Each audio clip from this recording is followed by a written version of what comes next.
Casey. Hi, Willow. So we just want to talk a little bit more about, we want to review your problems a bit more and kind of figure out what's going on. So you talked about there was issues with domestic violence with your partner and Shannon. Can you explore that a bit more in detail? Like what kind of behaviours do you see? Oh well, he's he can push and shove when he gets a bit irate and The physical abuse, yeah, physical abuse, and also the verbal abuse is just as bad. And he'll tell me that I'm worthless and no good for anybody and that sort of stuff. And so this is really affecting your self-esteem. yeah, well, it's affecting my self-esteem. But I'm more worried that it's going to affect my daughters. And do you feel like as well part of you using heroin and alcohol that's related to your self-esteem in some way? It kind of numbs the pain and the experience you're feeling. It does numb the pain, but I know in the long run it's not. Yeah. It's not going to be the answer. Well, it's good you got to that conclusion because that can be a real motivating factor to change, and that's really important in situations like this. So you told me as well he has, so he obviously has access to drugs. I know that he has some kind of gang activity. He has some violent friends. That's what you told me over the phone. Yes, he does too. Yeah. And he has them around every so often, and I retreat as much as I can to, somewhere else in the unit. It's hard though when you're living with someone to sort of separate yourself. It is.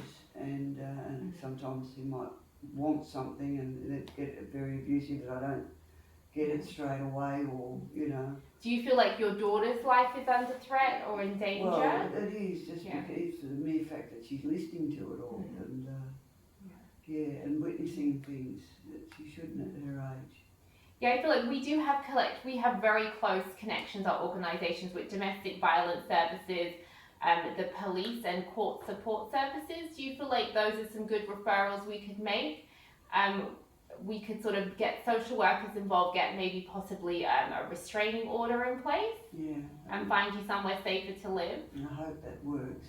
Yeah. It can. There's a lot of things we can put in place. You've got police protection services. We can get you to secure locations. Yeah. Do you feel like you need to find somewhere else to be? Yeah. Do you feel like you and your daughter's life is under direct threat and risk? Yeah, I do. Would you mind if we reported this to the police? It's just part of our mandatory reporting requirements. No, I don't mind. Okay, great. Because then we can start putting interventions in place. So I feel like you feel like Casey's behaviour is going to escalate once you do leave. I know that is common in domestic violence situations. Because I feel like maybe his drug and alcohol consumption would also escalate as well. Yeah, I'm worried about that. Yeah. Okay. So. Well, I haven't left today. You want to sort of put boundaries and safety protocols in place before you. That's very, very smart. Very, very smart as a victim of abuse to make sure that you're securely set up for yourself and your daughter. I feel like right now we really want to help rebuild your self-esteem and help you feel more empowered.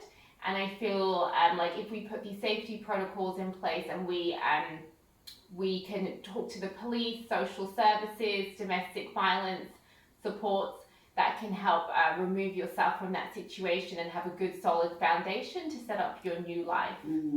So sounds good. Sounds like a good idea. Okay, great. Because I'm going to write down some of these referrals and we're going to start getting them in place. So we want to keep you and your daughter safe. That's the main goal.